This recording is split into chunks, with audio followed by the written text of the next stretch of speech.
একটা সুস্থ সমাজের ভিত কিন্তু গড়ে ওঠে শিশুদের হাত ধরেই। আর তাদের ঠিকমতো বেড়ে ওঠার জন্য সবচেয়ে জরুরি হল সঠিক যত্ন। তো চলুন আজকে শিশু পালনের সেই একদম গোড়ার বিষয়গুলো নিয়ে আমাদের এই আলোচনাটা শুরু করা যাক। আমাদের আলোচনার একেবারে শুরুতে এই অসাধারণ কথাটা একটু খেয়াল করুন। এখানে বলা হচ্ছে ভালোবাসা পেলে শিশুরা স্বাভাবিক আর সুস্থভাবে বিকশিত হতে পারে, আর ঠিক তারাই কিন্তু পরে সমাজের উন্নয়নে বড় ভূমিকা রাখে। বলতে পারেন এটাই শিশু পালনের মূল মন্ত্র। তো প্রথমেই যে প্রশ্নটা আসে, শিশুর এই যত্নটা আসলে কারা নেন?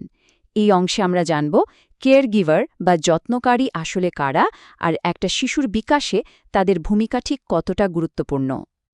সহজ কথায়, যত্নকারী হলেন সেই ব্যক্তি যিনি একটা শিশুর বেড়ে ওঠার জন্য আর টিকে থাকার জন্য যা যা দরকার সেই যত্ন আর সাপোর্টটা দেন।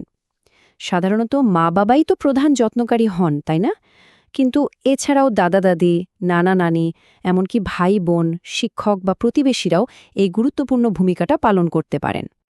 যদিও বেশিরভাগ ক্ষেত্রে আমরা দেখি যে মায়েরা শিশুর যত্নের মূল দায়িত্বটা পালন করছেন, কিন্তু একটা শিশুর সার্বিক সুস্থতার জন্য বাবার ভূমিকাও কিন্তু সমানভাবে জরুরি।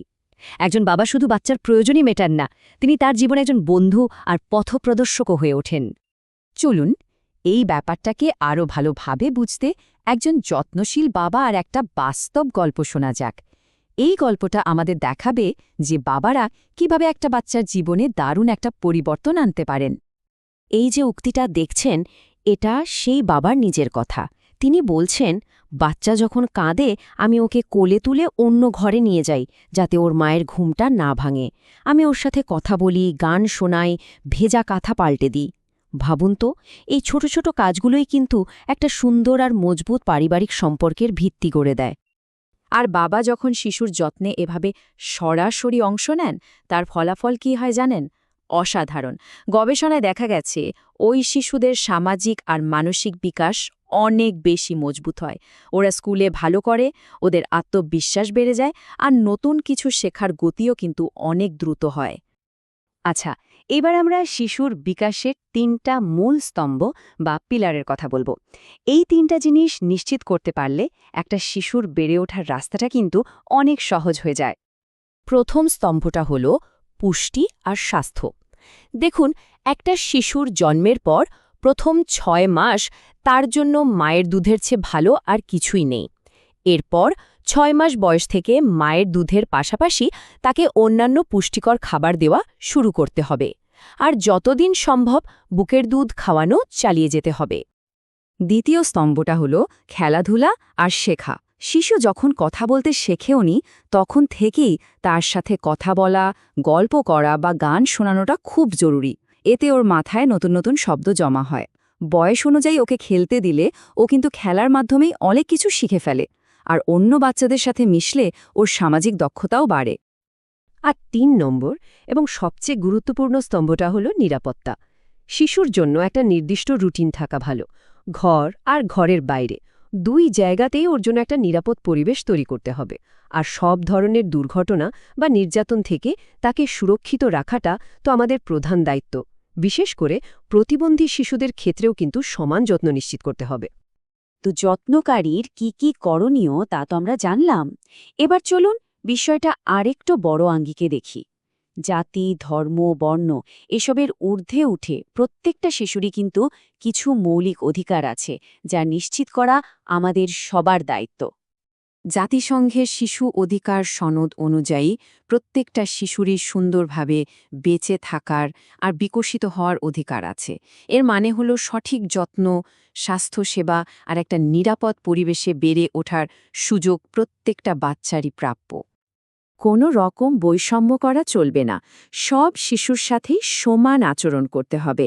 সে ছেলে হোক বা মেয়ে, প্রতিবন্ধী হোক বা অন্য কোনো সম্প্রদায়ের, সবারই সমান যত্ন আর সুযোগ পাওয়ার অধিকার আছে।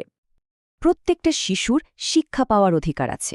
এর মধ্যে বিনামূল্যে প্রাক-প্রাথমিক আর প্রাথমিক শিক্ষা তো থাকতেই হবে। এটাই তো ওদের ভবিষ্যতের ভিত গড়ে দেবে, তাই না? খেলাধুলা কিন্তু শুধু মজা করার জন্য না, এটা শিশুর একটা মৌলিক অধিকার। খেলার মাধ্যমেই কিন্তু একটা শিশুর সামাজিক, মানসিক, শারীরিক আর বুদ্ধির বিকাশ ঘটে। আর সবশেষে প্রত্যেকটা শিশুরই তার নিজের মতামত জানানোর অধিকার আছে। আমাদের উচিত ওদের কথা শোনা, ওদের ছোট ছোট সিদ্ধান্তকে সম্মান জানানো। এতে ওরা আত্মবিশ্বাসী হয়ে উঠবে।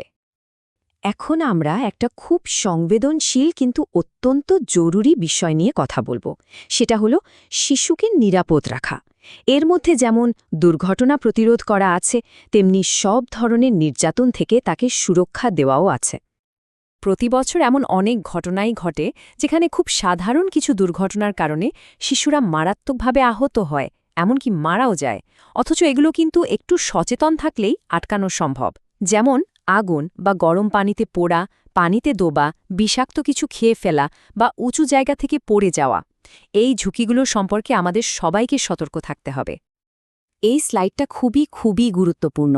একটু মন দিয়ে যদি আমরা দেখি, এখানে শিশু নির্যাতনের 4টা প্রধান ধরন, তার কি প্রভাব পড়তে পারে আর আমরা কি করতে পারি সেটা বলা আছে। যেমন ধরুন শারীরিক নির্যাতন, এটা শিশুর শরীর আর মনে একটা লম্বা সময়ের জন্য দাগ কেটে যায়। এর বদলে কি করা যায়? শাসনের জন্য মারধর না করে ভালোবাসা দিয়ে বোঝানো। এরপর আসছে মানসিক নির্যাতন। এর ফলে কি হয়? শিশুটা নিজেকে গুটিয়ে নেয়, একা হয়ে যায়। তাই খারাপ ব্যবহার না করে ভালো কাজের জন্য প্রশংসা করতে হবে, উৎসাহ দিতে হবে। তৃতীয়টা হলো যৌন নির্যাতন। এটা খুবই জটিল একটা বিষয়, আর দুঃখজনক হলেও সত্যি, অপরাধী কিন্তু পরিবারের চেলা মানুষও হতে পারে। তাই আমাদের সব সময় চোখ কান খোলা রাখতে হবে। আর সবশেষে, পরিবারে যদি কোনো হিংসার ঘটনা ঘটে আর শিশু সেটা দেখে, তাহলে তার মনে কিন্তু প্রচণ্ড ভয় ঢুকে যায়, যা ওর স্বাভাবিক বিকাশকে আটকে দেয়। মূল কথা হলো, যে কোনো ধরনের নির্যাতনই হোক না কেন সেটাকে থামাতেই হবে। দরকার হলে সমাজের গণ্যমান্য ব্যক্তি বা বিভিন্ন সংস্থার সাহায্য নিতে হবে।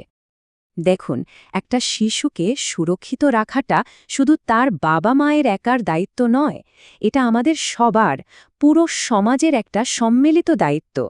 কারণ একটা শিশু ঠিকভাবে বেড়ে উঠলে সে তো দিন শেষে সমাজকেই কিছু ফিরিয়ে দেবে। তাহলে প্রশ্নটা হলো, আমরা সবাই মিলে ঠিক কি করতে পারি? আমাদের প্রত্যেকেরই কিন্তু নিজ নিজ জায়গা থেকে কিছু না কিছু করার আছে। আচ্ছা, তাহলে আমরা ঠিক কি করতে পারি? এখানে 5টা খুব জরুরি পদক্ষেপের কথা বলা হয়েছে। 1.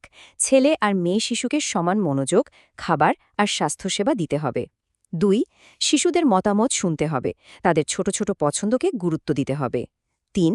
ওদেরকে ছোট থেকেই শেখাতে হবে অন্যকে সম্মান করতে, আর কাউকে আঘাত করা যে একদমই ঠিক না সেটা বোঝাতে হবে। 4.